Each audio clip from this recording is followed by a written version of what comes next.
Ya. Gracias gracias a cada uno de ustedes por estar conectados con nosotros cada domingo. Y bueno, nuestro tema de hoy es la presencia de Dios en el templo. Vamos a tratar de desarrollar este tema y poderlo entender. ¿Dónde está la presencia de Dios? ¿Dónde está Dios? Hay mucha gente que te pregunta, ¿y dónde está Dios? Incluso con todo lo que está pasando alrededor nuestro y culpamos a Dios, ¿dónde está Dios? ¿Y dónde están los seres humanos? Con todo lo que hacen también, pero vamos a tratar de entender acerca de la presencia de Dios en el templo. Ya, tenemos aquí unas lecturas bíblicas y que las vamos a colocar ahora en pantalla y nos va a ayudar Fernando a leerlas. Están en Hebreos, en Marcos y en Juan. Así que vamos a partir ahí con nuestras lecturas del Hebreos, Marcos y Juan. Así que Fernando nos va a ayudar.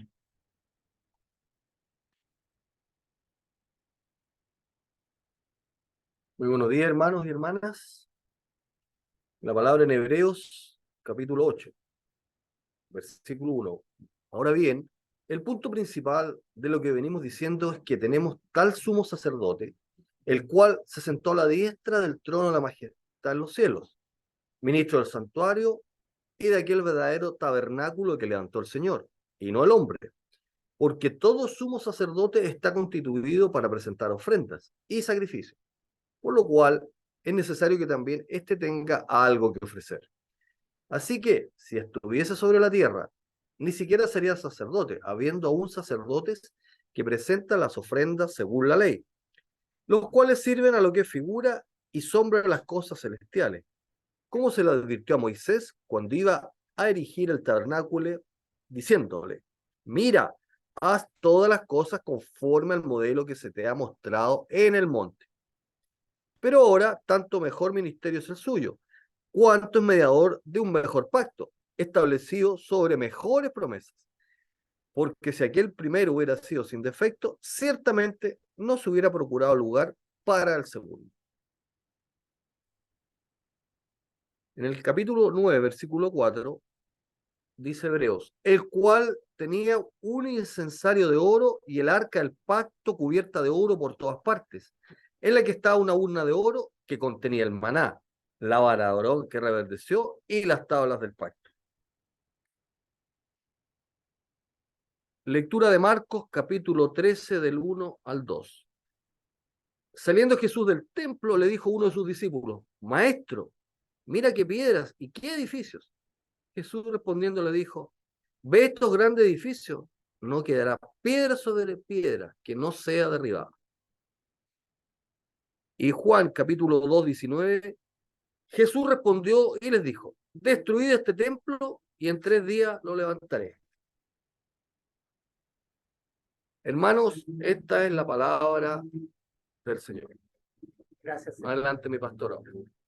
Ya, vamos a tratar de explicar esos pasajes de la Biblia que hablan algo relacionado con la presencia de Dios y con el templo. Leímos ahí Marco acerca de este templo, y ahí tienen, ustedes ven una foto que hubieron 2 templos, uno que construyó Salomón, que fue destruido, y uno posteriormente que fue también construido. Entonces hay 2 templos y ambos templos han sido destruidos. Y Jesús le dijo a sus discípulos: mira qué piedra y qué edificio, diciéndole: oh, qué maravilloso es este edificio, tremendo edificio. Y también a veces nosotros podemos maravillarnos con algunas construcciones, y Jesús les dijo: ven estos grandes edificios, no quedará piedra sobre piedra que no será derribado. Jesús respondió: destruir este templo y en 3 días lo levantaré. Bueno, ahí Jesús se está refiriendo al lugar de adoración, ¿no? Obviamente que el templo era el lugar de adoración que tenían los judíos, donde estaba la presencia de Dios, y Jesús mismo reconocía que en ese lugar estaba la presencia de Dios, pero está hablando de que iba a ser destruido. Si ustedes se recuerdan, el pueblo de Israel no tenían templo. Entonces, primero partieron con un tabernáculo, quiere decir que era como la misma figura del templo, pero era con cortinas. Si ustedes se dan cuenta ahí, está hecho como con cortinaje, porque era en el desierto. Entonces, como era en el desierto, ese era el tabernáculo. De ahí tenía 3 lugares donde estaba el patio. Si ustedes se dan cuenta, tiene un patio, tiene un lugar santo, y después tenía una parte más chiquitita que es el lugar santísimo. Esto era justamente el lugar donde se adoraba a Dios y donde estaba la presencia de Dios, y Jesús reconocía también la presencia del mismo Dios en este tabernáculo y posteriormente en el templo. Entonces, mientras vagaban por el desierto, bueno, era un templo eh, nómade, tipo así como los circos que tienen que armarlo en un lugar y en otro. Bueno, así era porque justamente iban de un lugar a otro. Pero llegó el momento en que construyeron el templo. Entonces, hay una palabra que dice Shekinah. Shekinah es la presencia de Dios, la gloria de Dios, la señal visible de la presencia de Dios entre su pueblo. Ahí estaba en ese lugar la presencia misma del Dios vivo en ese lugar.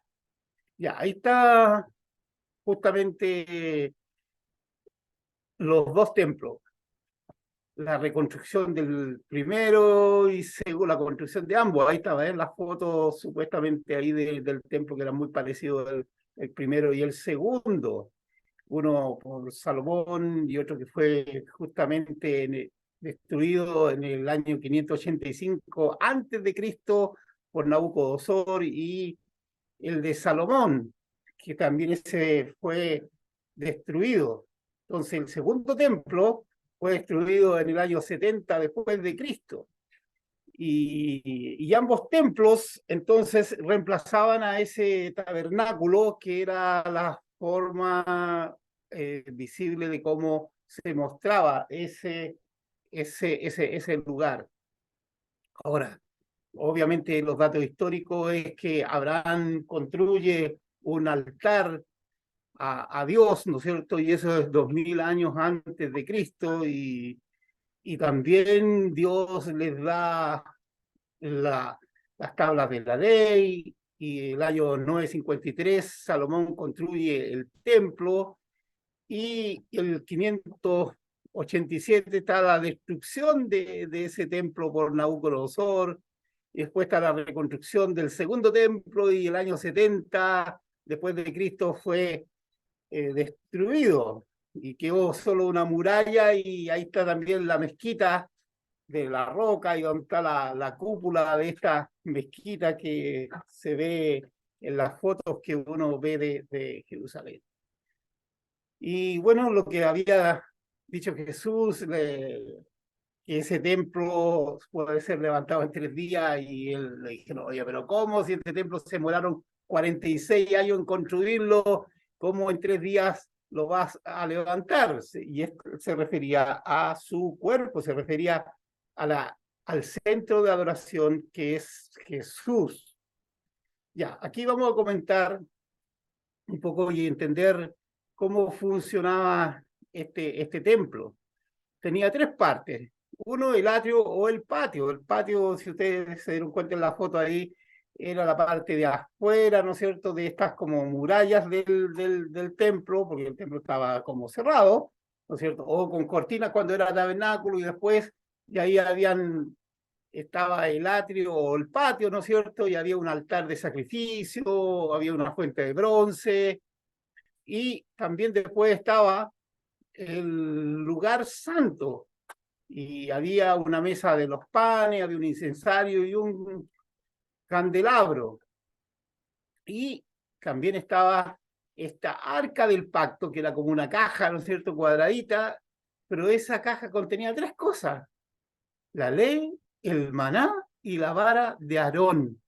Aleluya. Interesante que es lo que tenía. Y ahí estaba la presencia de Dios, y podemos decir, mire, la presencia de Dios, ¿dónde está la ley, el maná y la vara de Aarón, que hoy día podemos interpretar eso de decir, bueno, esa presencia de Dios está en la ley, que es la palabra de Dios, el maná. ¿Qué es lo que es el maná? Es el pan, la provisión, un Dios que te provee, y la vara de Aarón es de la autoridad, era el báculo. Y Moisés también usó una vara, no sé si se acuerdan, y esa vara, con esa vara él abrió el mar rojo ahí con su vara. Entonces tenía un sentido de autoridad. Y estos eran los componentes entonces. Y hoy día podemos interpretar esas cosas que tenía este templo, y que hasta el día de hoy, como ustedes saben, en Jerusalén queda solamente un muro. Ya, está el lugar santísimo, dijimos que estaba esta caja, que es la caja del pacto, ¿no es cierto? Que es una caja cuadrada de oro, ¿no es cierto? Que es la lectura que nosotros hicimos, y dentro de esa caja estaba la ley, el maná y la vara de Aarón. Y esta ley son las tablas de la ley, los 10 mandamientos estaban ahí guardados, que refleja qué cosa, la palabra de Dios y la voluntad de Dios a través de esas ordenanzas, palabra de Dios, y el maná, que es el pan, la provisión. Y los creyentes creemos que el maná y el pan es Cristo. Justamente Jesús dijo, yo soy el pan de vida. Y también había una vara, ¿no es cierto?, de Aarón, que esa vara fue una vara que reverdeció, que era una vara como seca. Las varas son un pedazo de rama cortada, y esta rama le salieron brotes. Y entonces, ¿qué significa eso? La autoridad y la resurrección. Y también estaban las otras partes del templo, que era el lugar santo, y estaba el patio, ¿no es cierto? Ahí había un candelabro que refleja la luz, la mesa de los panes, el incensario, y también estaba en el patio, estaba el altar de los sacrificios, y estaba una fuente de bronce, porque estaban los lavamientos ahí. Para entrar en el templo había que hacer todos los lavamientos. Y ahí está Hebreos 4, que menciona esto, ¿no es cierto? Y tenía un incensario de oro, y el arca del pacto, cubierta de oro por todas partes. La que estaba era una urna de oro que contenía, ya dijimos, el maná, ¿no es cierto?, el pan que habían recibido en el desierto, la vara de Aarón que reverdeció, y las tablas del pacto, que son las tablas de la ley, o lo que nosotros llamamos los 10 mandamientos. El arca se consideraba el lugar donde estaba la presencia de Dios, residía en ese lugar, y se utilizaba justamente para la ceremonia. Y bueno, su destino hasta el día de hoy no se sabe qué pasó con ella, después de la destrucción del primer templo que construyó justamente Salomón, ¿no es cierto? Y no se sabe qué pasó ahí con los babilónicos, dónde, pero el arca desapareció, y ahí nunca más se pudo encontrar hasta el día de hoy, a su paradero actual. Pero lo que queremos mostrar, que esta arca del pacto era donde estaba la presencia de Dios, y en ese lugar se guardaban entonces los 10 mandamientos, que era la ley, se guardaba el pan, que era el maná, ¿no es cierto? Y que ese pan que se había propuesto y se había entregado, ¿no es cierto? Y estaba también la vara de Aarón. Entonces, esas tres cosas estaban formando parte de esta arca, ¿no es cierto? Y que vamos a explicarlo con un poquito más de detalle, y vamos a mostrarlo ahí, ¿ves? Ahí está esa arca, ¿ves? El arca del pacto, esa caja cuadradita, ¿no es cierto?, donde estaba la presencia de Dios, donde estaban entonces los 10 mandamientos, estaba la vara de Aarón, y había un pocillo con los panes dentro de esta caja, y este lugar era el que reflejaba la presencia de Dios en esos tiempos, en los tiempos que estaba construido este templo. Ya, entonces, originalmente esto estaba también en el tabernáculo, que era el que vimos de las cortinas. Y cuando el rey Salomón construyó el primer templo, se trasladó con el arca al templo, y ahí en el templo entonces estaba esto, y Este templo fue destruido en el año 586 a.C. por los babilónicos, y el arca no se menciona en los registros posteriores, no se sabe qué pasó con esta arca. Y en el segundo templo construido después que los judíos regresaron del exilio babilónico, no parece haber albergado el arca, y su ubicación se ha convertido en un misterio histórico hasta el día de hoy. Ya, pero ¿por qué estamos hablando de estos temas? Porque ¿qué conexión tienen todos estos temas con el día de hoy?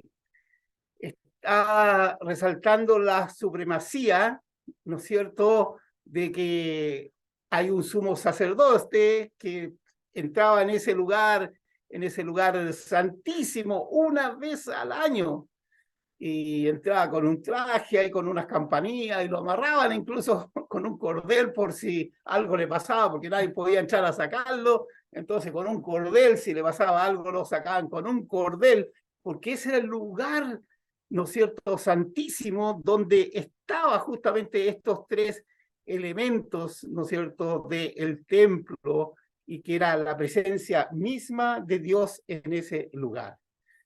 ¿Qué es lo que había ahí? Las tablas de la ley, la vara de Aarón y un jarro con el maná. Ya explicamos que qué sentido entonces tiene para hoy día nosotros que la presencia de Dios estaba donde estaba su palabra, donde estaba la autoridad de Dios a través de esta vara, y donde estaba el maná. Y estos tienen símbolos para nosotros hasta el día de hoy, entender que las tablas de la ley son la palabra de Dios. Esta vara de Aarón refleja la autoridad de Dios que florece y que además se entiende como la resurrección. Y un jarro ahí con el pan del maná, que ese pan, Cristo dijo que Él era nuestro pan de vida. Aleluya. Entonces, ¿qué pasa con el lugar de adoración? Jesús tuvo una conversación muy interesante con la mujer samaritana, y esta conversación era dónde hay que ir a adorar a Dios. Entonces, algunos creen que hay que ir a estos lugares santos y sagrados, y que tú para adorar a Dios tienes que ir a estos lugares. Ahí está en Jerusalén, imagínense, ahí están los tres lugares para las tres religiones más importantes. Está el Muro de los Lamentos, y ese es un lugar que quedaba o que quedó hasta el día de hoy de la destrucción del segundo templo. Entonces los judíos hacen ahí su adoración. Arribita del templo está la explanada, ¿no es cierto? Y está justamente esta mezquita donde van también ahí a adorar los musulmanes. Y también dentro de Jerusalén está el Santo Sepulcro, que es la foto tercera. ¿Se dan cuenta? Ahí están las tres fotos de los tres templos como lugares importantes donde la gente cree que está ahí la presencia de Dios en esos lugares, y que ahí son los lugares para poder adorar.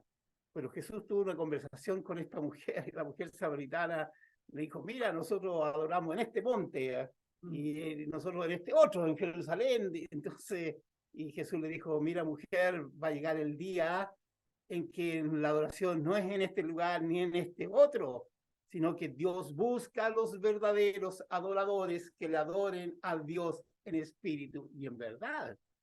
Por lo tanto, tú que estás en el país que estés, en el lugar que estés, tú puedes adorar a Dios y no necesitas estar en un lugar sagrado, en un templo sagrado, que esté en Jerusalén o en otro lugar, ¿no es cierto? Los musulmanes, ustedes se recuerdan que también van a una piedra y se juntan millones de personas que una vez al año deben ir y tocar esa piedra como un lugar de santidad. Pero el cristianismo plantea que la centralidad de nuestra adoración no está en estos templos, no está en estos lugares, sino que está en Jesucristo. Amén. Y tú puedes adorarle en espíritu y en verdad.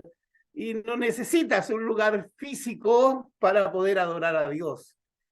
Donde tú te encuentres, en tu casa, o incluso si estás en un hospital, en la cárcel, ahí está Dios en medio de ese lugar. Me recuerdo cuando nosotros viajamos a China, la guía que nos estaba guiando, el guía de turismo, dijo, no, dijo, ustedes no pueden orar al Dios de ustedes porque el Dios de ustedes no está aquí en China. No existe aquí el Dios de ustedes aquí en la China, dijo.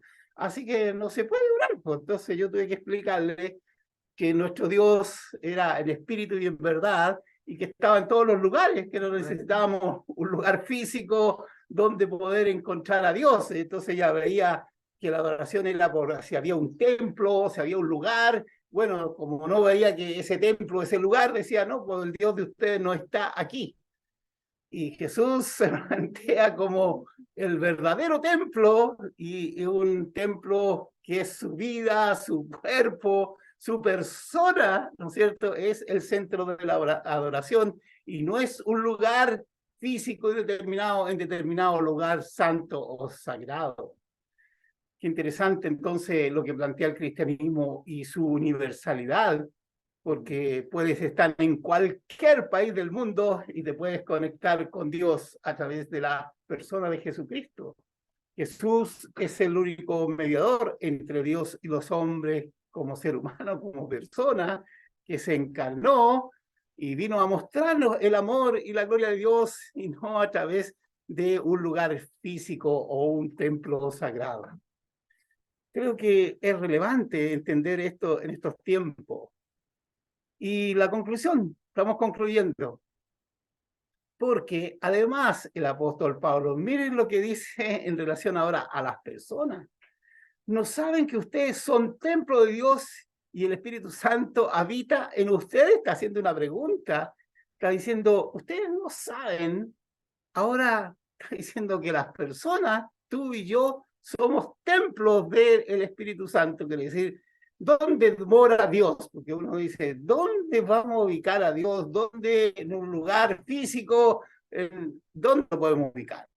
Y el apóstol Pablo dice, no, mira, Dios habita en los creyentes y cómo a través del Espíritu Santo. Y por lo tanto dice, si alguno destruye el templo de Dios, es decir, uno destruye a una persona, a otro ser humano, el mismo será destruido por Dios porque el templo de Dios es sagrado y ustedes son ese templo. Le está diciendo, entonces la presencia de Dios está en las personas. ¿A través de qué? Del Espíritu Santo. Entonces, ¿cómo cambia el concepto en esta revelación progresiva?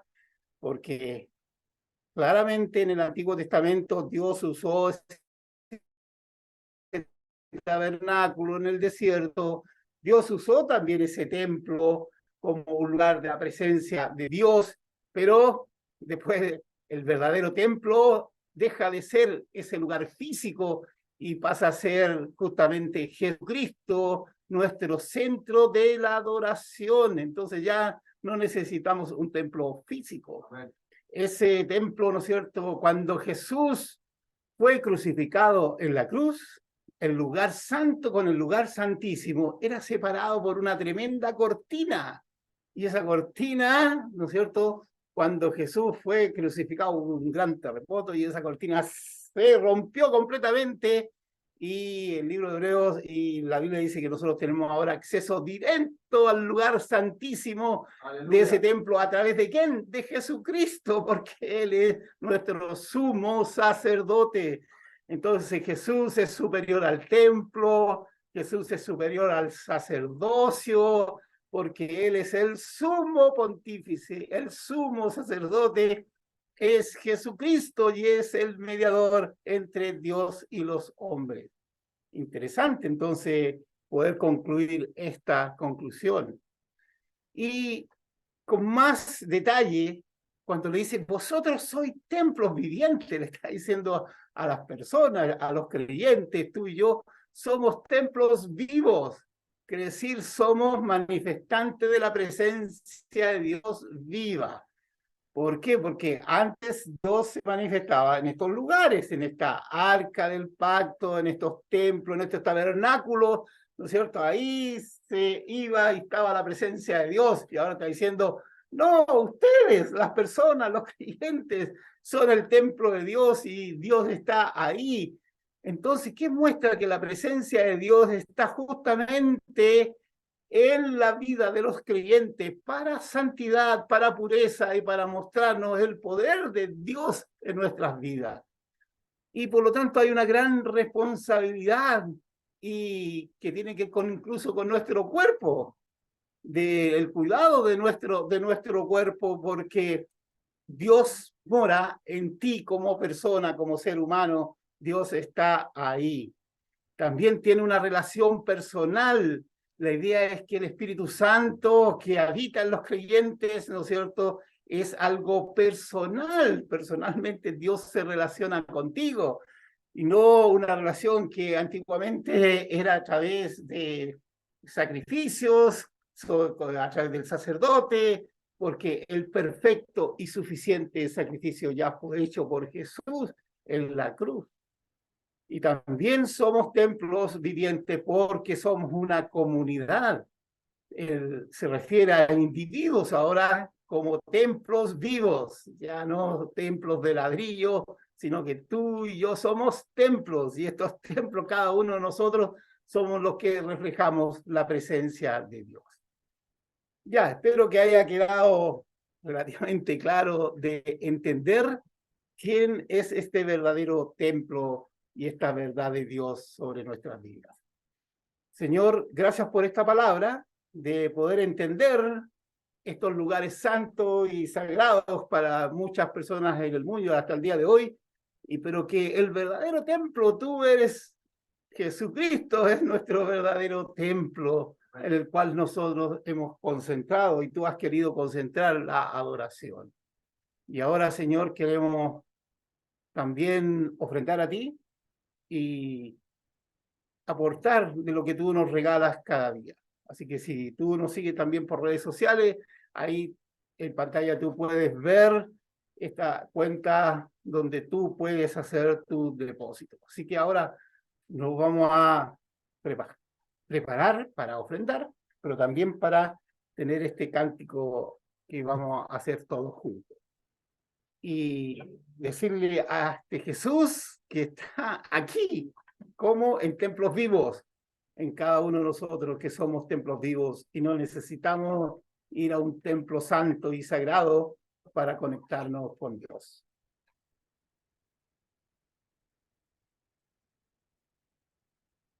Esta canción habla de que Dios habita en nosotros, como el pastor nos explicó, pero para que Él habite primero tenemos que dejarle entrar. Entonces tenemos que abrir nuestro corazón a Jesús.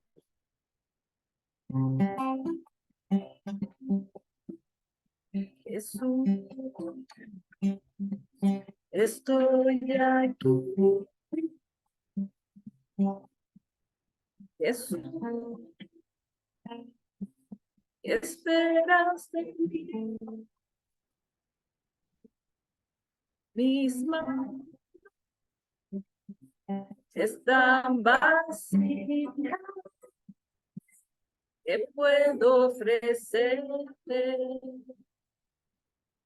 Solo sé que quiero ser diferente.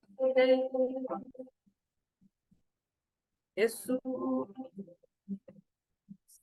estoy aquí. Jesús, esperaste y solo deben al mirar y poder enfrentarte ahora.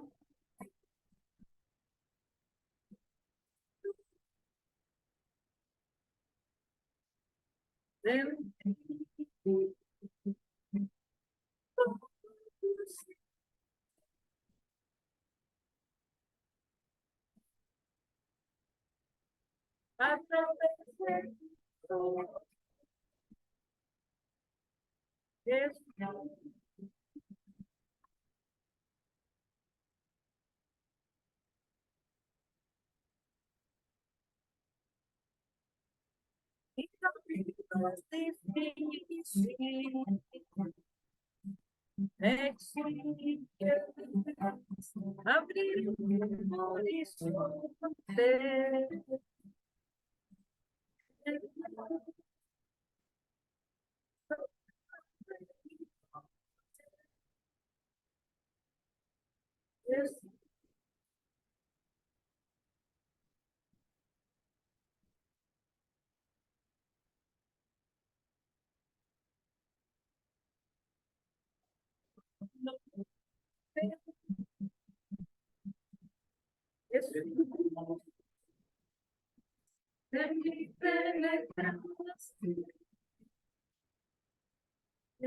el horizonte.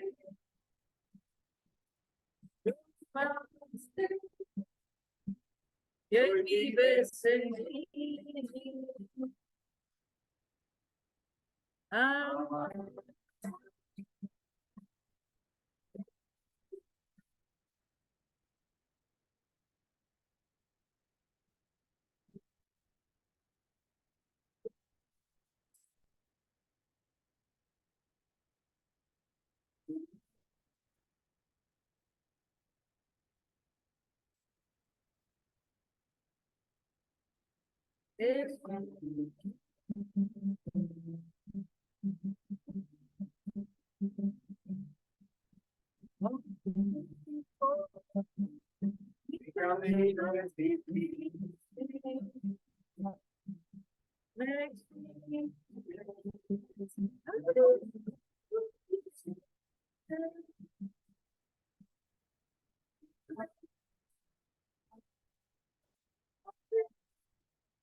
Ya, muchas gracias. Esta linda canción nos muestra la presencia clara de Jesús en medio de nosotros.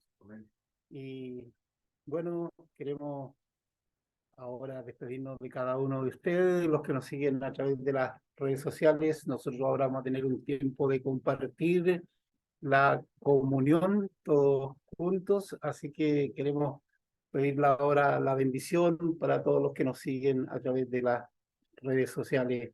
Y invitarles, una vez al mes, nosotros compartimos la comunión todos juntos físicamente, así que estás invitado a participar con nosotros. Así que, Señor, te damos tantas gracias por esta palabra que tú nos has regalado y que sea de vida para nosotros de entender quién es realmente Jesús y la gran importancia que tiene Jesús hasta el día de hoy para todos los conflictos en el mundo y la centralidad de la adoración que no está centrada en un lugar físico, en un templo, sino en la persona de Jesucristo.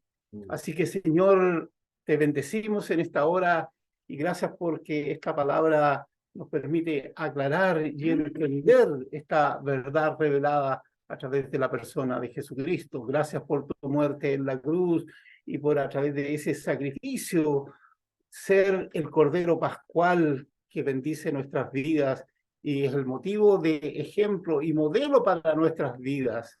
Señor, gracias porque esta palabra nos vivifica y nos hace entender que nosotros somos templos vivos y el Espíritu Santo mora en los creyentes.